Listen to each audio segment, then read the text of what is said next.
तलहार वेझो ॻोठ हाजी खान पठाण जी रहिवासण रेहाना पठाण खे कराची में 3 महीना पहिरीं संदस मुड़ुस ऐं सौरेजन पारां मुबैना ज़हर ॾेई मारण वारे वाक़िए खां पोइ नारी जी क़बर कुशाई लाइ सिविल जज بدين عزيزالرحمان سروري जी रहिनमाई में कई पई वञे।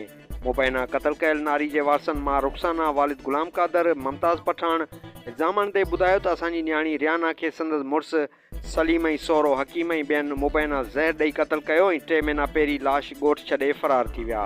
असां इंसाफ़ लाइ सिंध हाई कोर्ट कराची में 22 बि दाख़िल कराई, जंहिंजो जज साहिबान नोटिस वरितो। रेहाना जी क़तल में 4 जवाबदारनि सुञातल ऐं 2 अणसुञातल जवाबदारनि ख़िलाफ़ कोर्ट सगोरी जे हुकम ते केस दाख़िल कयो वियो आहे। जॾहिं त जवाबदार फ़रार आहिनि, असांजी न्याणी खे ज़हर ॾेई क़तल कयो वियो आहे। अॼु न्याणी जी क़बर कुशाई तलहार ऐं जामशोरो इस्पताल जे डॉक्टरनि जी टीम करे पई। कोर्ट सगोरी में इंसाफ़ जी उमेद आहे।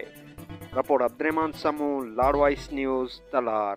वधीक ख़बरुनि अपडेट लाइ फॉलो करियो लाड़वाइस न्यूज़।